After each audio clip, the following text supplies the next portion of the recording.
اور کلہاڑا پاس ہے. کلہاڑا سب سے پہلے تو انہیں مخاطب ہو کے فرمانے لگے یہ کھاتے کیوں نہیں ہو؟ کتنے غریب ان نعمتوں سے محروم ہیں اور تمہارے سامنے یہ سب کچھ رکھا ہوا ہے، کھاؤ نا. اور ان کا ذہن یہ تھا کہ ہم یہ سب کچھ رکھ کے میلے پہ جائیں گے اور جب واپس آئیں گے نا تو ان میں برکات داخل ہو جائیں گی. کیا داخل ہو جائیں گی؟ برکت داخل ہو جائے گی. جس چیز پہ ہمارا ختم آ گیا رجسٹرڈ ہو کے پھر وہ ہمارے نام آ گیا. یہ ہو سکتا ہے مولوی صاحب ختم پڑا تو پھر انہوں نہ لبے تو یہ ہوا ہے جتنے انہیں پڑھ دیتا ہوں 40 دن پکے.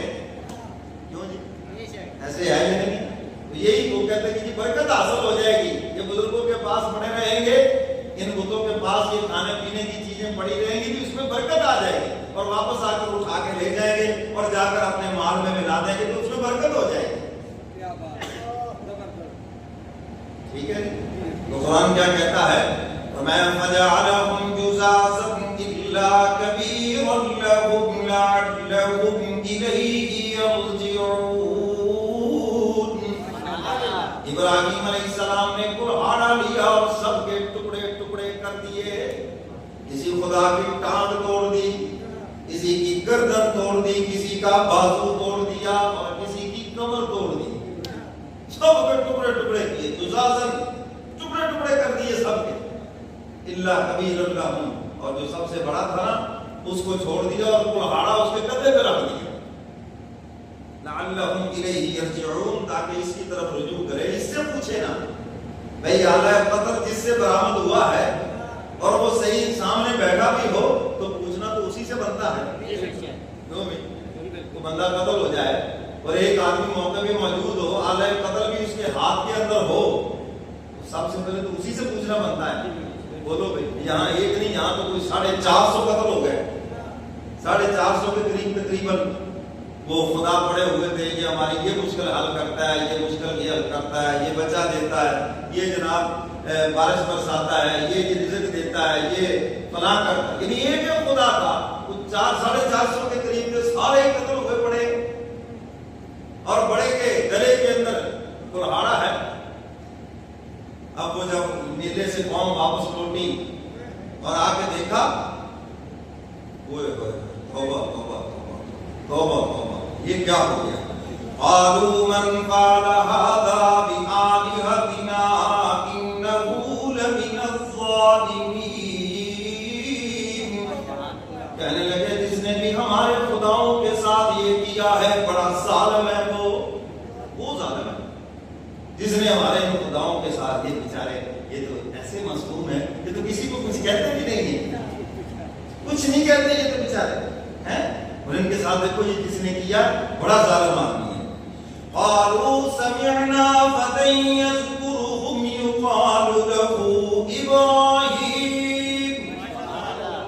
کہنے لگے ہم نے سنا ہے ایک نوجوان ابراہیم کہتا تھا جب موقع ملے گا تو پھر تمہیں بتاؤں گا. قالوا سمعنا فتى يذكرهم، ہم نے سنا ہے ایک نوجوان جس کا نام ابراہیم ہے، وہ ان کا تذکرہ کرتا تھا. لگتا ہے کہ یہ انہوں نے کیا.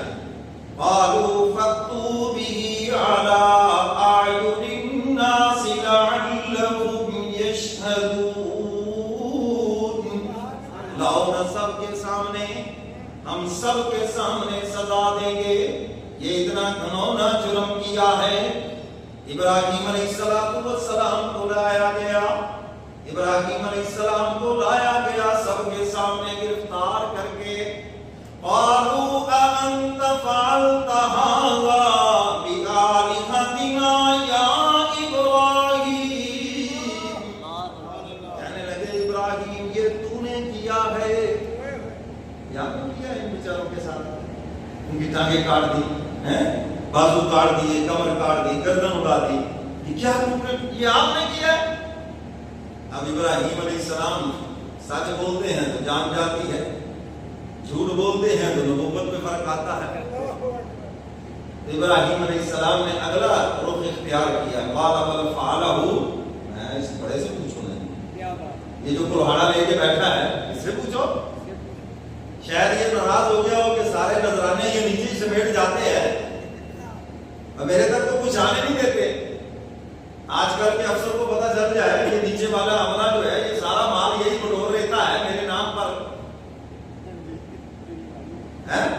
اور اس تک پہنچے ہی کچھ نا. اللہ ماشاءاللہ اللہ کا بندہ ہے واقعی، وہ آج کے دور میں وقت کا ولی ہے جو کرسی پہ بیٹھا ہو اور رشوت نہ لیتا ہو. اللہ کا ولی ہے آج کے دور میں، کرسی پہ بیٹھا ہو، با اختیار ہو اور پھر وہ رشوت نہ لیتا ہو. اور الحمدللہ اللہ کے ایسے بندے موجود ہیں.